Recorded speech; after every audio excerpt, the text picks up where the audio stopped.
Now, Uncle Larry wants to start by saying that he genuinely liked the first 45 or 50 minutes of the movie, the stuff that actually takes place within the Matrix. And that when Keanu Reeves, who looks and acts ultra cool while within it, finally wakes up to reality as a scrawny, pale, hairless wimp with tubes shoved up every available orifice and then some, and then looks over the side of his confinement pod to view endless thousands of similar hibernaculums dwindling off into the vast distances, Uncle Larry actually went, whoa! It was both awesome and disturbing. It was the high point of the film. But then, an interesting thing happens. Now, Uncle Larry's brought this up before in relation to other movies, but he's seen it enough times that he really thinks he detects a trend. So he's going to go over it again. Occasionally, you'll be watching a movie where the creators have inserted some kind of visual metaphor that actually refers to the state of the movie as a whole. The first example would be Apocalypse Now, which, while they're going up the river looking for Kurtz, is truly a great and picaresque war movie. But once they get to the end of the river and find Marlon Brando and he's all flabby and bloated and pretentious mess, that's actually a visual metaphor for the movie, which also becomes a flabby, bloated, pretentious mess. The same thing happens in The Thin Red Line, where in the first part of the movie, while they're fighting their way up to the top of that mountain, the movie just keeps getting better and better and better until it reaches its literal and figurative high point at that fight at the bunker at the top of the mountain. But then proceeds to go fight its way back down to the interior and also fight its way back down into a mess of pretentious bullshit. Okay? It's a perfect visual metaphor for the whole film, and Uncle Larry thinks that although the directors probably didn't intentionally put it in there, somewhere in their subconscious mind, they know that they're losing it, you know, that it's going to hell, and their inner artist, their inner muse, forces them to sneak some kind of visual clues in there to let you know exactly what's going on. And The Matrix has like the most obvious example of this, because right after that great moment when Keanu Reeves wakes up and looks out over that, you know, that vast crypt of sleeping dreamers, this big mechanical bug comes up and flushes Keanu right down the tubes. And the movie goes right along with him, straight into the toilet. Straight into the toilet, boys and girls. It doesn't amble, it just into the crapper. Now this happens at the moment that Lawrence Fishburne, as Morpheus, begins to explain to Keanu exactly what the Matrix is.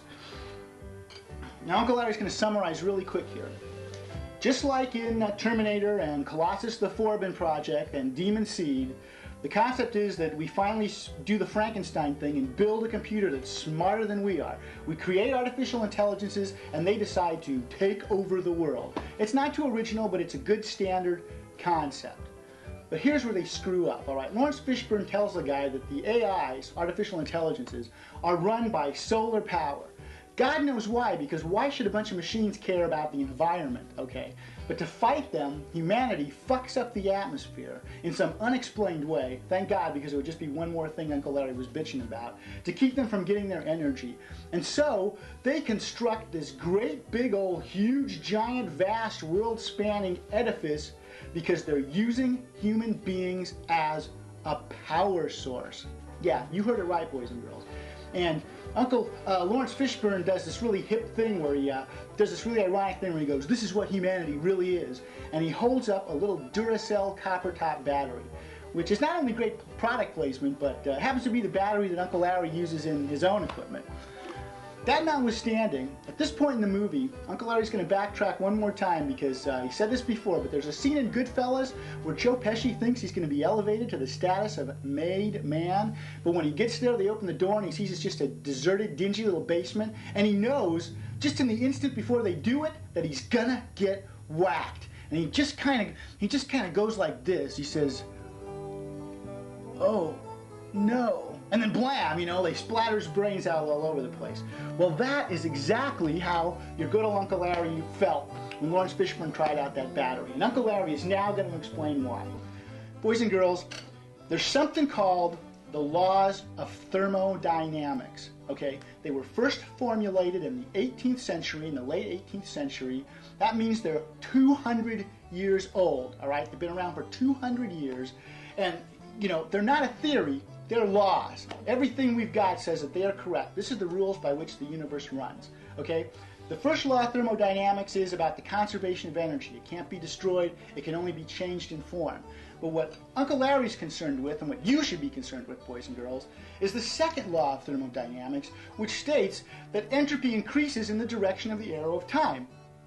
Now, to put it simply, this means that all the energy in the universe is going from a more useful state down the hill of entropy to a less useful state. Okay? Entropy always increases as time goes on. Always. Without exception. There is no such thing as perpetual motion.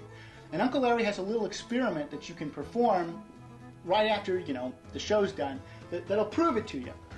Go into the kitchen, into that kitchen drawer, and take out that grimy old deck of cards that your mom used to play solitaire with when she got drunk, and take it out and put it into order. Separate out the hearts and the clubs, separate it into the suits, and then put each one of those suits in order from ace to king, and then put the deck back together. Now you have a highly ordered information system, okay? And then take that deck and just throw it into the air.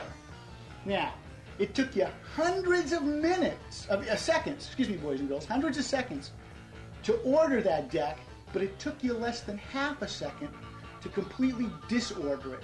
So you can see how the universe favors the increase of disorder, of entropy, okay? That's why you cannot use human beings to power a system that includes human beings, all right? It just won't work. It's in perpetual motion. The human body generates more bioelectricity than a 120-volt battery and over 25,000 BTUs of body heat. Combined with a form of fusion, the machines had found all the energy they would ever need.